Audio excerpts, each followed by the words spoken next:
प्रकरण 1. 28 मार्च 1795. खर्डा, तालुका जामखेड. ती वेळ दुपारची होती. माथ्यावर तिळतिळणाऱ्या सूर्याने जणू जमिनीवरच्या एकूण एक दगडाला विस्तव बनवण्याचा चंग बांधलेला. लांबवर पसरलेल्या उंच सखल पिवळ्या धमक माळरानात किड्यामुंग्यांप्रमाणे हजारो माणसं विव्हळत बसलेली. दीर्घ म्हणावी अशी घट्ट सावली कुठं नावालाही नाही. तशा तळपत्या उन्हात मराठ्यांवर हल्ला केल्याचा पश्चात्ताप सोसावा लागणार हे निजामाचं केवढं मोठं दुर्भाग्य. अस्वस्थ मेंदू, तळमळणारं साम्राज्य, विव्हळणारे सैनिक. तशा त्या तापल्या पांढरट मातीत बसल्या बसल्या एका जखमी निजामी सैनिकानं झुडपाचा कडवट पाला हातानं ओरबडून तोंडात टाकला. डोळ्यातले अश्रू पुसत त्यानं क्षणभर अंगावरच्या रक्ताच्या ओघळांवरून नजर फिरवली आणि तोंडातला पाला चावून चावून त्याचा चोथा तळहातावर घेतला. क्षणभर उसासा घेत त्यानं मन खंबीर केलं आणि तो चोथा खांद्यावरच्या वाटी एवढ्या जखमेत भरला. कळ जिव्हारी लागली, थेट काळजापर्यंत चमक गेली. मनगट तोंडावर ठेवत वेदनेची किंकाळी तोंडातल्या तोंडात दाबत तो घुसमटतच टाचा मातीवर रगडत ओरडला. डोळ्यातून निघालेली उष्ण आसवं पुसत दुःखी नजरेनं मान तिरपी करत त्यानं जखमेकडे पाहिलं. खांद्याची जखम खोलवर होती. कुण्या मराठा मावळ्याच्या तलवारीनं त्याच्या खांद्याचा घास काढला होता. थकल्या नजरेनं त्या सैनिकानं लांबवर पाहिलं.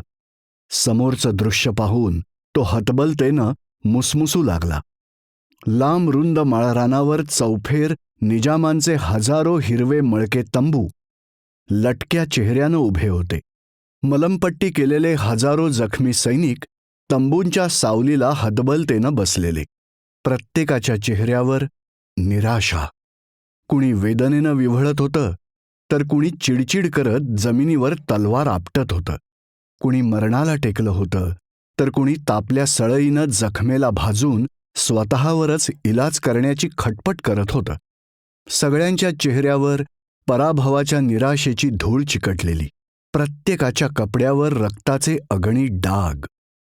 थकलेले घोडे, मोडलेल्या तोफा, तुटलेले भाले, फाटलेले तंबू, उसवलेले पेहराव, रक्तबंबाळ शरीरं, अर्धमेलं सैन्य, सारं काही हतबल. तशा त्या अवसान गेलेल्या निजामी तळाच्या गर्दीत निजामाचा आलिशान शामियाना उभा. पण तो हिरवा कंच शामियानाही आज जणू काळवंडल्यासारखाच, निस्तेज, हताश. त्यावरचा झेंडाही मान टाकून निपचित पडलेला. कारणच तसं होतं. दक्षिणेकडून पुण्यापर्यंत मजल मारण्याची स्वप्न पाहणाऱ्या निजामी सल्तनतीला मराठ्यांनी खर्ड्याच्या लढाईत सपशेल हरवलं होतं. निजामाच्या अहंकाराची नांगी मराठ्यांनी भगव्या झेंड्यासमोर ठेचत त्याला गुडघे टेकवायला भाग पाडलं होतं. तह करून निजामाला जिवंत सोडलं असलं तरी मरणापेक्षा जास्त जिव्हारी लागणारा हा पराभव निजामाला अस्वस्थ करत होता. मराठ्यांशी तह करावा लागल्याचा राग तर त्याच्या मनात होताच, पण दुसरीकडं जीवदान मिळाल्याचा फुटका आनंदही तो मनोमन कुरवाळत होता. अशा या सुखवेदनेच्या भावनांमध्ये अडकलेला निजाम असफ जाह आपल्या शामियानातल्या आसनावर मंद श्वास घेत बसलेला. 6 फुटी उंची, भारदस्त शरीरयष्टी, धारदार नाक, अंगावर रेशमी हिरवा अंगरखा, मुलायम केस, नेटकेपणाने फिरवलेली नाजूक मिशी, गळ्यात मोत्यांचे 2 हार, हातामध्ये सफेद सुगंधी फूल. कसला तरी विचार करत निजाम शांतपणे फुलाकडे पाहत होता. शामियान्यात अवतीभोवती मखमली पडदे, उंची गालीचे, मंचकावर फळांची गर्दी, तर मद्याच्या सुबक बाटल्याही. डाव्या बाजूच्या एका मंचकावर लाल रंगाचे मखमली कापड अंथरलेले, त्यावर अत्तराच्या छोट्या बाटल्या ठेवलेल्या. निजामाने क्षणभर समोर उभ्या असलेल्या सेवकाकडे पाहिलं आणि क्षीण आवाजात विचारलं, सैनिकांची जेवणाची व्यवस्था झाली का? होय हुजूर, सर्व सैनिकांना पोटभर जेवण मिळेल एवढी मेहरबानी केली आहे त्या मराठ्यांनी. मेहरबानी शब्द ऐकताच निजामानं नाराजीतच दीर्घ निश्वास टाकला आणि इशारा करत सेवकाला शामियान्याबाहेर जाण्यास सांगितलं.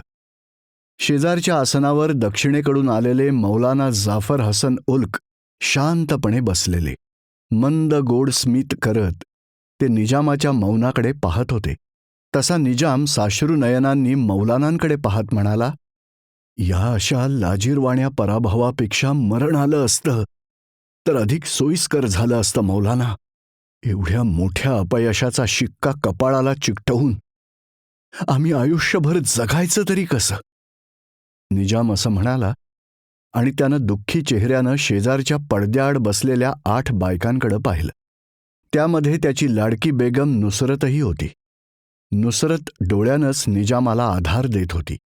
अस्वस्थपणे मान झटकून निजामाने हातातलं फूल शेजारच्या मंचकावर फेकून दिलं. मौलाना म्हणाले, बादशाह, आजचा पराभव हा उद्याच्या विजयाची आशा घेऊन येतो, पण आयुष्याचा सूर्य मावळला तर त्याचा पुन्हा कधी उदय होत नाही. तुम्ही अपयशी झाला नसून तह करून वाद मिटवला हे तुमचे बलस्थान समजावे. विजयाचा हट्ट प्राणावर ओढवला असता तर अवघी निजामशाही त्या मराठ्यांनी पायदळीत उडवली असती. तुम्ही जिवंत आहात हेच आपल्या निजामशाहीचे यश आहे असं आम्हास वाटतं. आसनावर अस्वस्थ मूठ आपटत निजाम क्षणभर शांत झाला आणि चिडक्या स्वरात मौलानांकडे पाहत म्हणाला, मुळात आम्ही आमच्या दिवाणाच्या बातांवर कसं भुललो हेच आम्हास उमजत नाही. ना आमची ताकद मराठ्यानेवढी मोठी होती, ना दिल्ली दरबाराची आमच्यावर खास मेहरबानी होती. तरी केवळ 3 कोटी रुपये वाचतील म्हणून आम्ही आमचा, आमच्या कुटुंबाचा आणि आमच्या एवढ्या साऱ्या सैन्याचा जीव कसा पणास लावला हेच आम्हास समजत नाही.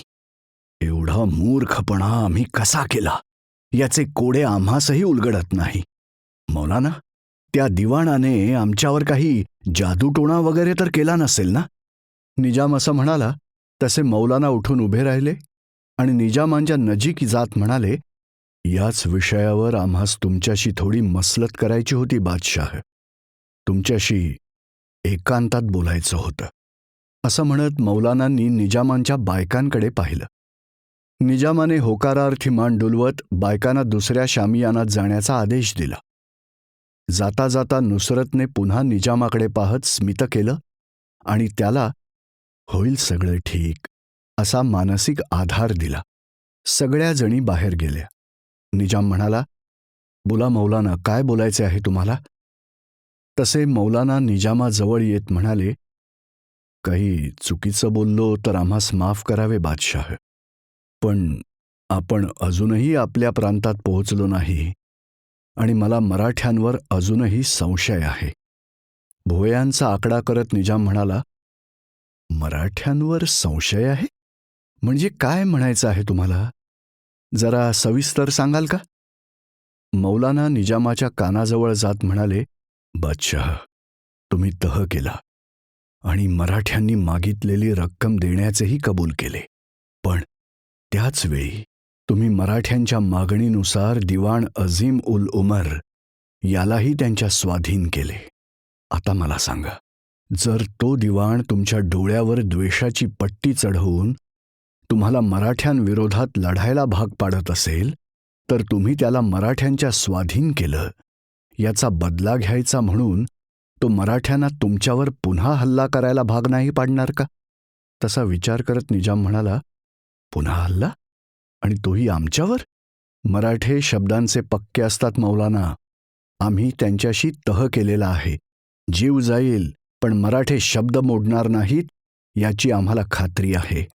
मौलाना स्मित करत म्हणाले, बादशाह, तुम्हीही हैदराबादचे निजाम आहात आणि तुम्हीही शब्दाला पक्के आहात, पण धनासमोर सर्व अंधार असतो. 3 कोटी रुपये द्यायला नको म्हणून तुम्ही मराठ्यांवर हल्ला केलाच ना. आता जर त्या दिवाणाने तुमच्यासोबत किती खजाना आहे हे कुणा स्वार्थी मराठा सरदाराला सांगितलं तर धनाच्या लालसेपोटी त्यातले काही सरदार पुन्हा तुमच्यावर हल्ला करून तुमचे धन लुटण्याचा प्रयत्न नाहीत करणार का? किंबहुना मराठे हल्ले करणार नाहीत असं जरी गृहीत धरलं तरी इथल्या दरोडेखोरांना ही खबर पोहोच करून तुमच्यावर हल्ला करण्याचा घाट तर बांधू शकतात ना? मौलाना असं म्हणताच निजाम गडबडला. म्हणजे तुम्हाला असं म्हणायचं आहे की दिवाणाला मराठ्यांच्या हाती देऊन आपण चूक केली? चूक केली आहे की बरोबर केलं आहे याबाबत मला तुमच्या मनात कसलाही संदेह निर्माण करायचा नाही बादशाह. पण मला वाटतं या क्षणी तुमच्याकडे ज्या काही मौल्यवान वस्तू असतील त्या लवकरात लवकर हैदराबादकडे मार्गस्थ करणं किंवा इथंच कुठेतरी लपवून ठेवणं अधिक योग्य. तुम्ही स्वतः हैदराबादपर्यंत त्या मौल्यवान वस्तू घेऊन जाण्यात धोका आहे असं मला वाटतं. निजामानं क्षणभर डोकं गच्च पकडलं आणि आसनावर जाऊन बसला. विचार करत म्हणाला, पण आपण शाही खजाना सोबत आणलेलाच नाही. जी काही धनदौलत आणली आहे ती खर्चासाठी गरजेची आहे अशीच आणली आहे. तसा मौलाना बेगमांच्या शामियानाकडे पाहत म्हणाला, चूकभूल माफ असावी जहापना, पण दरोडेखोरांनी धाड टाकली तर ते मिळेल ते धन लुटू शकतात. आणि तुमच्याकडे राजतिजोरीहून महागडा ऐवज तर तुमच्या लाडक्या राणीच्या गळ्यात आहे. बरोबर ना? दिवाण अझीम उल उमरला ही गोष्ट माहिती नसेल असं मला वाटत नाही. क्षणात निजामाच्या डोळ्यात अग्नी भडकला. डोळे मोठे करत मोठ्या आवाजात निजाम ओरडला, खबरदार मौलाना, तुम्ही वयाने ज्येष्ठ आहात म्हणून आम्ही तुमचा मान राखतो, पण याचा अर्थ तुम्ही आमच्या बेगमकडे पाहण्याचं धारिष्ट्य केलं असेल तर तुम्हाला आम्ही माफ करणार नाही. नुसरतच्या गळ्याकडे पाहण्याची तुमची हिंमतच कशी झाली? तुमच्या या गुस्ताखीवर आम्ही आत्ताच्या आत्ता तुम्हाला हत्तीच्या पायाखाली देऊ शकतो याचीही कल्पना नाही का? निजामासमोर आदराने झुकत मौलाना म्हणाले, आयुष्यभर तुमची सेवा केली आहे बादशाह. तुमच्या सर्व बेगम मला माते समान. तुमच्यावर आणि मातेवर काही संकट येऊ नये एवढीच माझी इच्छा. बाकी तुम्हाला दिवाण अझीम उल उमरवर विश्वास असेल तर खुशाल मला हत्तीच्या पायाशी देऊ शकता. मौलानांच्या या वाक्यावर निजाम सुन्नत झाला. त्याला काय बोलावं तेच सुचेना. समोर कमरेत झुकलेल्या मौलानाजवळ जात निजामाने त्यांना उभं केलं आणि शांतपणे शामियान्यात येरझाऱ्या घालू लागला. 2 क्षण हवेत विरले. मौलानांकडे पाहत निजाम म्हणाला, मौलाना, तुम्ही जाऊ शकता. तुम्ही तुमच्या बादशहाच्या हिताचा विचार केला, यातूनच तुमची प्रामाणिकता सिद्ध होत आहे. असं म्हणत निजामाने त्यांना जाण्याचा इशारा केला. मौलाना कुर्निसात करत निघून गेले. रात्र सरत होती. शामियानातल्या एकांतात निजाम विचार करू लागला. मराठ्यांपासून, मराठी मुलखातल्या दरोडेखोरांपासून किंवा दिवाणाच्या फितुरीपासून नुसरतच्या गळ्यातला हार वाचवणं खरोखरच मोठं आव्हान होतं. हा हार साधासुधा नव्हता. गोवळकोंड्यांच्या खाणीतल्या 786 अनमोल हिऱ्यांनी मढवलेला निजामशाहीतला सर्वात महागडा आणि उंची हार होता. जगभरातल्या मानाच्या आणि निष्णात अशा 53 कारागिरांनी 3.5 वर्षे राबून बनवलेला. असं म्हणतात की हा हार बनविण्यासाठी 5,500 हिरे पहिल्या निजामासमोर ठेवण्यात आले होते. त्यावेळी निजामाने कारागिरांना या 5,500मधले 786 दुर्मिळ हिरे निवडण्यास सांगितले. सर्वांनी मिळून 786 हिरे निवडले आणि सलग 3.5 वर्षांची कलाकुसर करून हा हार बनविण्यात आला. हा हार त्या काळातला जगातला सर्वात सुंदर आणि महागडा हार ठरला. पण दुर्दैव म्हणजे हार बनल्यानंतर तो हार बनविणारे कारागीर आणि शिल्लक 4,214 हिऱ्यांचा काहीही तपास लागला नाही. ते कारागीर परत कुणालाही कुठेच दिसले नाहीत. पहिल्या निजामाची कारकीर्द संपल्यानंतर अशी अफवा पसरली होती की निजामाच्या विश्वासू लोकांनी निजामाच्या आदेशावरून हार बनविल्यानंतर सर्व कारागिरांना मारून टाकले आणि प्रत्येकाच्या मुखामध्ये 80 हिरे भरून त्यांचे मृतदेह समुद्राच्या तळाशी सोडले. ही गोष्ट कितपत खरी कितपत खोटी हे मात्र पहिल्या निजामालाच माहिती. पण हार बनविणारे कारागीर त्यानंतर मात्र कधीही कुठंच दिसले नाहीत हेही तितकेच खरे. हा दुर्मिळ आणि मौल्यवान हार निजामाच्या लाडक्या पत्नीच्या गळ्यातच असतो अशी पूर्वापार चालत आलेली निजामी परंपरा. सगळ्यात पहिल्यांदा हा हार पहिला निजाम कमरुद्दीन खान आसफ जाह पहिला याची लाडकी पत्नी नूर हिच्या गळ्यात होता. त्यानंतर तो हार मीर अहमद अली खान याची पत्नी माही जाबेन हिच्या गळ्यात गेला.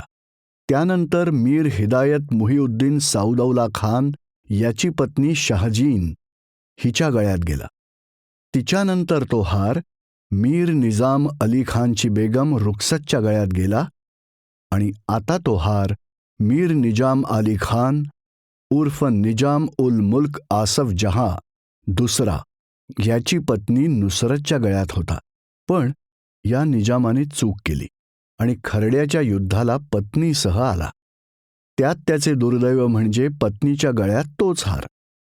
आता हा हार लपवायचा कुठं असा प्रश्न त्याला सतावत होता. अखेर निजामानं रात्री 1 वाजता अतिशय विश्वासाच्या अशा सेवकाला म्हणजे बरकत अलीला शामियान्यात बोलावलं. बरकत अलीवर निजामाचा पत्नीहून अधिक विश्वास. एक वेळ पत्नी धोका देईल पण बरकत विश्वासघात करणार नाही असं निजाम खासगीत बोलायचा. बरकत अलीची तशी 4-5 नावं. जानोबा, गफूर, दगडाप्पा, श्रीहरी अशा अनेक नावांनी तो भारतभर फिरायचा. जिथं जाईल तिथल्या माणसांमध्ये दुधात पाणी मिसळावं तसा विरघळायचा. मराठी, उर्दू, हिंदी, संस्कृत अस्खलित बोलायचा. सगळ्या धर्मांचे आणि जातीचे रिवाज त्याला ठाऊक. साधारणतः 6 वर्षांपूर्वी तो निजामाच्या सेवेत रुजू झाला आणि बघता बघता निजामांचा खास गुप्तहेर बनला. खरड्यावर चाल करण्याच्या नियोजनाच्या वेळी निजामाने त्याला मराठ्यांच्या मुघली खबरी काढण्यासाठी रवाना केलं होतं. खरडास्वारी सोपी नसून 84 मराठा सरदार एकत्र येण्याची चिन्ह असल्याची भीतीही त्यानं निजामाला संदेश पाठवून व्यक्त केली होती. पण दिवाण अझीम उल उमरने दाखवलेल्या स्वप्नात निजाम पुरता हुरळून गेला होता.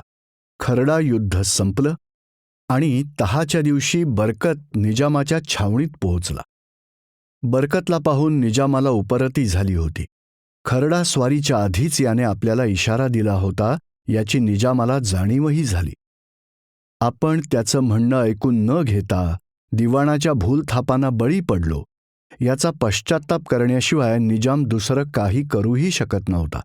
पण हिऱ्याच्या हाराच्या बंदोबस्तासाठी बरकत हाच योग्य माणूस आहे असं निजामाला मनोमन वाटत होतं. म्हणून निजामाने बरकतला बोलवून घेतलं. रात्रीचे 1 वाजले होते. सबंध छावणी गाढ झोपली होती. निवडक सैनिक छावणीभोवती पहारा देत होते. बरकत निजामाच्या शामियान्यात आला.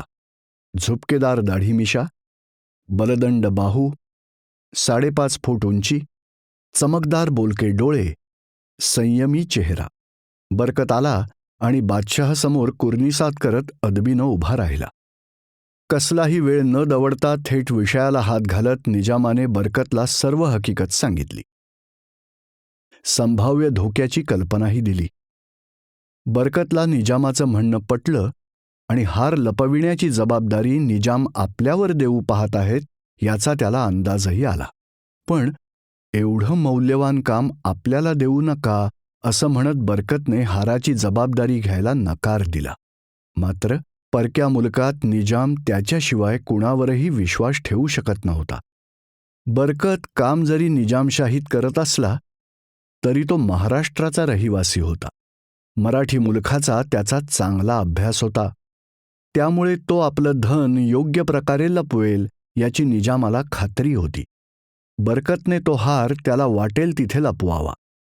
फक्त हार कुठं लपवला आहे त्याचा नकाशा माझ्यापर्यंत पोहोचवावा एवढीच निजामाची इच्छा होती. निजामाने मोठ्या विश्वासाने त्याला निरोप दिला आणि कोट्यवधीचे मूल्य असलेला तो मौल्यवान हार घेऊन बरकत निजामाच्या शामियान्याबाहेर पडला. तिथून तो आपल्या तंबूत गेला. काही क्षण तंबूत थांबून एका मोठ्या गोणीसह तो बाहेर पडला आणि घोड्यावर मान टाकत त्यानं मराठी मुलकाच्या दिशेनंच प्रस्थान ठेवलं. बादशहानं आपल्यावर खूप मोठी जबाबदारी सोपवली आहे. लाखो सैनिकांचा बादशाह, शेकडो विश्वासू सेवक दिमतीला, शिवाय जवळचे नातेवाईक असतानाही बादशहाने आपल्याला बोलवावं, ही इमानदारीची केवढी मोठी पावती म्हणावं. आता आपण या इमानाला जागलं पाहिजे. बादशहाने आपल्यावर ठेवलेला विश्वास सार्थकी लावला पाहिजे. एवढा मोठा मौल्यवान हार आपण योग्य त्या ठिकाणी लपवून त्याचा नकाशा बादशहापर्यंत पोहोचवलाच पाहिजे. असा विचार करत अंधाऱ्या रात्री बरकत घोडा दामटू लागला. लांबपर्यंतचा सपाट प्रदेश ओलांडून तो खरडा परिसरात आला. लांबूनच त्यानं खरड्याच्या किल्ल्याकडे पाहिलं. तटबंदीवर शेकडो मशाली चमकत होत्या. तोच बरकतला कसली तरी शंका आली म्हणून त्यानं घोडा एका आडोशाला घेतला आणि दबकून बसला. कुणीतरी त्याचा पाठलाग करत होतं. 3 लोक त्याच्या मागावर होती. आता जबाबदारी अजून वाढली होती. एवढा मौल्यवान हार जर कुणाच्या हाती लागला तर, असा विचार त्याच्या डोक्यात आला आणि त्याच्या अंगावरच काटा आला. 3 घोडे पुढं गेले तशी त्यानं वाट बदलली. त्याच्या पाठीवर एक जड पोतं होतं. त्या पोत्यात काय होतं ते फक्त त्यालाच माहिती. 1-2 तासाची रपेट करून भल्या पहाटे 4-4:30च्या दरम्यान तो लांबवर पसरलेल्या एका मोकळ्या रानात पोहोचला. पाठलाग करणारे भरकटले होते. लांब लांबपर्यंत कमरे इतकं गवत वाढलेलं. पाऊस जोमानं झाल्यानं रानगवत माजल्यासारखं पिकलेलं. त्यातून वाट काढत घोडा पुढं पुढं निघाला होता. पळून पळून थकलेला घोडा आता चांदण्याच्या उजेडात शांतपणे चालत निघाला. बरकतने अंदाज घेत अवतीभवती पाहिलं, पण त्याला अजून निश्चित ठिकाण सापडत नव्हतं. 2-4 टेकड्या ओलांडल्यानंतर बरकतला गवताच्या मधोमध काही मोठाली झाडं दिसली. त्याच्या चेहऱ्यावर स्मित तरळलं. लगाम खेचत त्यानं घोड्याला वेग दिला. धीम्या गतीने घोडा त्या झाडांकडे जाऊ लागला. गार वारा सुटलेला. घोडा जसा धावत होता तसे गवतातले काजवे अलगद हवेत तरंगत होते. काही क्षणात घोडा झाडांच्या बुंध्यापाशी पोहोचला. अंधार गडद झाला. घोड्यावरून उतरत बरकतने पाठीवरचं पोतं काढून खाली ठेवलं. घोड्याला अडकवलेल्या पिशवीतून एक मशाल काढत ती चेतवली. हिरव्या पाल्यावर पिवळा उजेड चमकू लागला. वडाच्या बुंध्याला मशाल अडकवत बरकतने समोर ठेवलेल्या पोत्याच्या गाठी सोडायला सुरुवात केली. गाठी सोडून त्याने त्यातून एक वजनदार पेटी बाहेर काढली. त्यावर नक्षीकाम केलेलं. बरकतने क्षणभर अवतीभोवती पाहिलं. कुणी असण्याचा प्रश्नच नव्हता. त्यानं ती पेटी उचलली आणि समोरच्या तळ्यात चालत निघाला. काही वेळातच तो कमरे इतका पाण्यात पोहोचला. तिथून त्यानं पोहायला सुरुवात केली आणि पोहत पोहतच तळ्याच्या मधोमध गेला. तिथून त्यानं मशालीकडे पाहिलं. काजव्यासारखी चमकत होती. मोठा श्वास घेत त्यानं खाली बुडी मारली आणि तो तळ्याच्या तळाशी पोहोचला. तळाशी गाळ होता. त्यानं पेटी खाली सोडली तशी निम्मी पेटी गाळात रुतली गेली. पेटी सोडून बरकत पुन्हा वर निघाला. पाण्याबाहेर येत त्यानं पुन्हा मशालीकडे पाहिलं आणि पोहत किनाऱ्याकडे निघाला. किनाऱ्यावर पोहोचताच त्यानं अंग झटकलं आणि मशाल विझवत ओल्या अंगानंच घोड्यावर बसला. त्याचा पुन्हा प्रवास सुरू झाला. बरकत तिथून सरळ दक्षिणेकडे निघाला. सूर्याच्या पहिल्या किरणासोबतच तो एका नदी शेजारच्या गणपती मंदिरापाशी पोहोचला. उजव्या सोंडेचा गणपती होता. सकाळ सकाळ नदीच्या पाण्यातून वाफा निघत होत्या. त्याने कपडे काढले आणि त्या विस्तीर्ण नदीत लंगोटावरच उडी टाकली. बराच वेळ पाण्याखाली थांबून नंतर तो वर आला.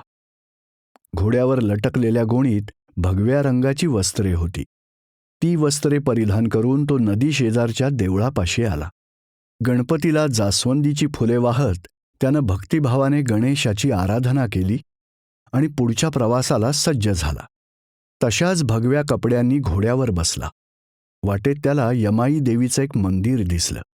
त्यानं देवीचं दर्शन घेतलं, मंदिराची पाहणीही केली. दुपारपर्यंत तो त्या मंदिराभोवतीच्या माळरानावरही फिरला आणि प्रसाद घेऊन दिवस मावळतीला तो पूर्वेकडं निघाला. तिथं त्याला खंडोबाचं देऊळ दिसलं. मनोभावे जय मल्हार म्हणत त्यानं भंडारा उधळला आणि एकूण एक पायरीचं दर्शन घेत खंडोबा चरणावर लीन झाला. सकाळी गणपती, दुपारी यमाई आणि रात्री खंडोबाचं दर्शन घेऊन भगव्या कपड्यांवरच तो पूर्वेकडं निघाला. भल्या पहाटे बरकत खरडा किल्ल्यासमोर पोहोचला. तिथल्या एका ओढ्यामध्ये स्नान करून तो किल्ल्यासमोरच्या छोटेखानी महादेव मंदिरातल्या शिवलिंगावर गोकर्णाची फुले वाहण्यासाठी पोहोचला. खरडा किल्ल्याभोवती मावळ्यांचा खडा पहारा. निजामासोबत तह होऊन 4 दिवस उलटले होते. निजाम परतीच्या मार्गाला लागला होता, तर मराठेही 2 दिवसात पुण्याकडं प्रस्थान ठेवणार होते. पण जाण्यापूर्वी किल्ल्यामध्ये पवित्र होम हवन सुरू होतं. बरकत शिवलिंगाची मनोभावे पूजा करत असतानाच 2 मावळे बरकत समोर आले. त्यांनी बरकतला झुकून प्रणाम केला आणि म्हणाले, मुनिवर्य, आपलं नाव काय? तुम्हास येण्यास उशीर झाला का? बरकतनं स्मित करत आशीर्वाद दिल्यासारखा हात केला आणि म्हणाला, या पृथ्वीवर कुणीही उशिरा येत नाही आणि कुणीही लवकर येत नाही बाळांनो. कुणाला कधी कुठं पोहोचवायचं हे महादेवच ठरवतो. आपण फक्त त्याच्या आदेशाप्रमाणे चालत राहायचं. बरकत असं म्हणताच मावळ्यांनी त्याला प्रणाम केला. बरकत स्मित करत म्हणाला, आमचं नाव पाषाणाचार्य. आम्ही उत्तरेतून आलो आहोत. यज्ञकार्य अद्याप सुरू आहे ना? होय महाराज, यावे. तुम्ही आतमध्ये यावे. एक मावळा असं म्हणाला तसा बरकत पिंडीसमोर लीन झाला. महादेवाचा आशीर्वाद घेत तो 2 सैनिकांसह किल्ल्याकडे निघाला. महाप्रवेशद्वारात 10-12 सैनिक भाले घेऊन उभे होते. सर्वांनी पाषाणाचार्याला झुकून प्रणाम केला. पाषाणाचार्याने सर्वांना आशीर्वाद दिला आणि प्रवेशद्वारातून आत प्रवेश केला. भव्य मोठे पटांगण, सधन आणि देखणा परिसर. पण 4 दिवसांपूर्वी निजामाच्या सैनिकांनी या किल्ल्याचा लपण्यासाठी आधार घेतला आणि किल्ल्याची नासधूसही केली. तशा खाणाखुणाही दिसत होत्या. जखमी सैनिकांचे भिंतीवर उडालेले रक्त धुण्याचं काम सुरू होतं. बाग बगीचा उद्ध्वस्त झालेला. झाडांवर तलवारीच्या खाणाखुणा. सदरेवरील भिंतींचा उडालेला रंग. नुकसान तर होणारच होतं. निजामाच्या 50,000 सैनिकांना या किल्ल्याने आधार दिला होता. मराठा सैनिकांनी प्रेमपूर्वक आमंत्रण दिलं तसा पाषाणाचार्य चालत पुढं निघाला. समोर यज्ञयाग सुरू असल्याचं दिसलं. सर्व साधू संतांच्या मधोमध एक बारव होती. पाषाणाचार्यांनी कुतूहलानं त्यांच्याकडं पाहिलं. तसा एक सैनिक नम्रतापूर्वक म्हणाला, युद्धामध्ये जे निजामी सैनिक गंभीर जखमी झाले होते त्यांच्यावर उपचार करण्याऐवजी निजामाने त्या सैनिकांना या बारवामध्ये टाकून दिलं. बारवं खूप खोल आहे. बारवेच्या तळाशी असलेल्या पाण्यात पडून काही मेले तर अनेक मृतदेह सडले आहेत. त्यामुळे त्यांचा कायमचा निपटारा करायचा म्हणून यज्ञ करून ही बारव कायमस्वरूपी बुजवून टाकायची असा महाराजांचा आदेश आहे. पाषाणाचार्याने होकारार्थी मान डुलवली आणि म्हणाला, असे किती मृतदेह आहेत बारवामध्ये? नेमका आकडा माहिती नाही, पण निजामाचे दिवाण अझीमुल उमर यांना बंदी केलेला आहे. त्यांनी सांगितलं की किमान 70 ते 80 मृतदेह असावेत. दिवाणाचं नाव ऐकताच पाषाणाचार्य सावध झाला. आपण यागासाठी बसून घ्यावं महाराज, एक सेवक असं म्हणाला.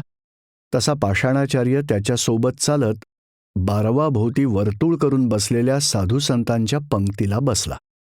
एका पाटावर विराजमान होत तोही मंत्रपठणात गढून गेला. संस्कृत भाषेवरही त्याचं प्रभुत्व होतं. मंत्रपठण करत दही दुधासोबत पंचगंगेचं पवित्र जल तोही बारवेमध्ये सोडू लागला. बारवामध्ये टाकण्यासाठी फुलांचे मोठे गुच्छ आणि तुळशीच्या जुड्याही ठेवण्यात आल्या होत्या.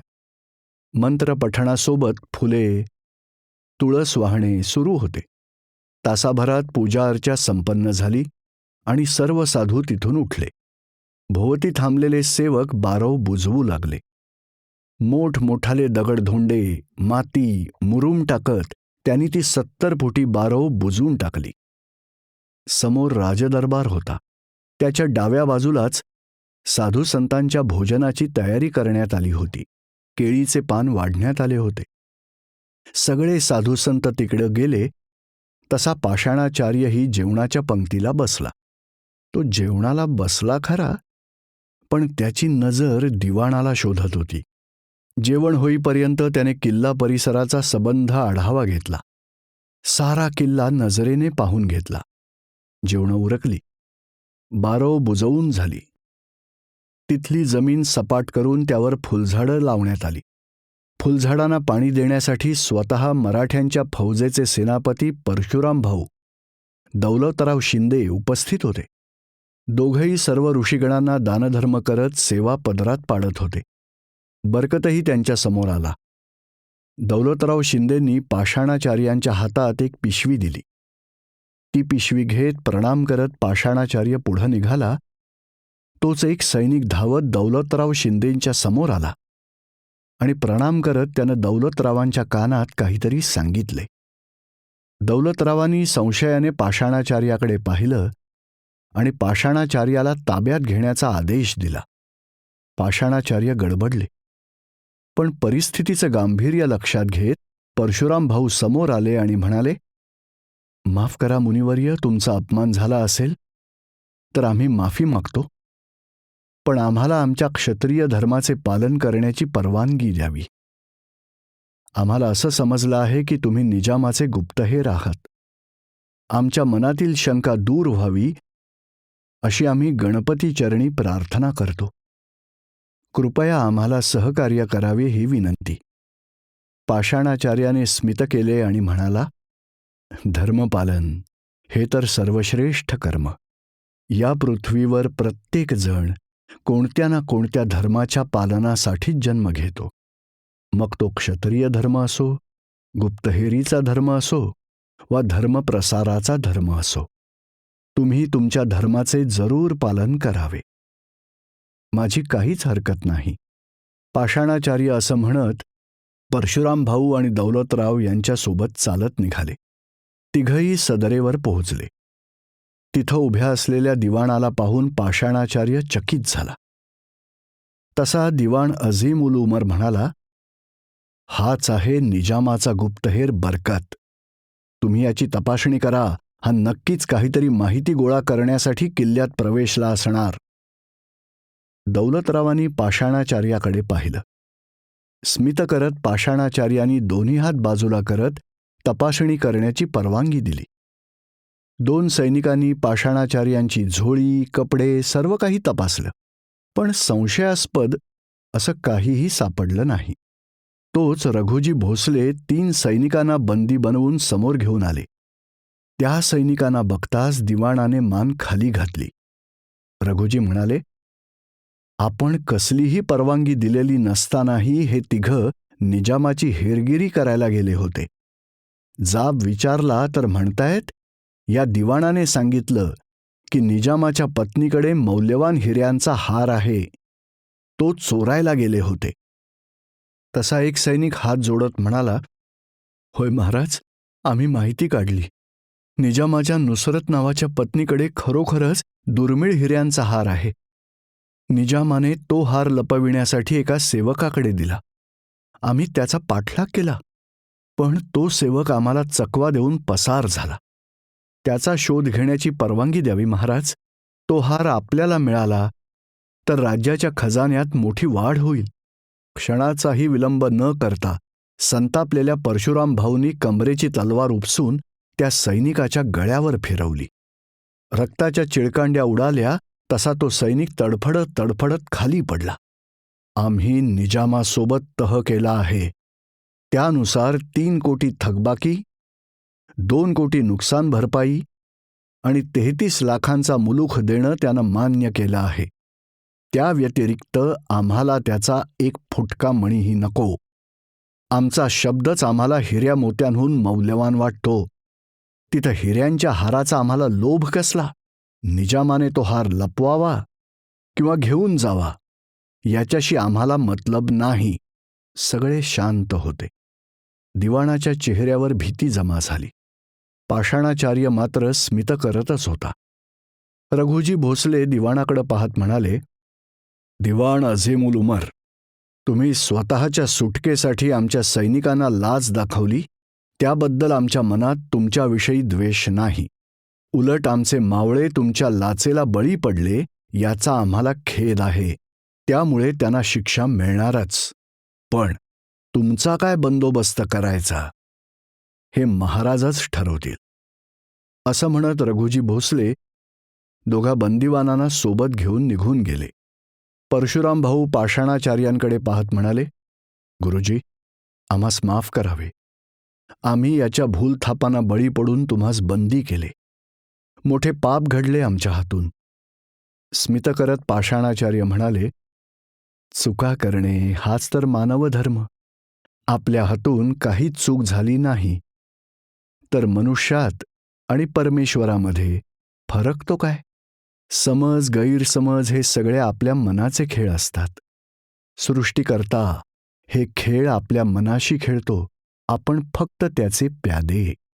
परशुराम भाऊ आणि दौलतराव दोघांनीही पाषाणाचार्यासमोर हात जोडले. तसा दिवाण मोठमोठ्यानं हसत म्हणाला, महाराज, तुम्ही खूप मोठी गलती करताय. मी सांगितलं होतं निजामाच्या पत्नीकडे 786 हिऱ्यांचा हार आहे. ती गोष्ट खरी निघाली. आता मी सांगतोय की हा साधू निजामाचा गुप्तहेर बरकत आहे. तुम्हाला खोटं वाटत असेल तर निजाम अजून लांब गेलेला नसेल. त्याच्याकडे संदेश पाठवून माहिती घ्या. दिवाण असं म्हणताच पाषाणाचार्य थबकला. परशुराम भाऊ आणि दौलतराव शिंदेही क्षणभर गडबडले. त्यांना दिवाणावर विश्वास ठेवावा की नाही तेच समजेना.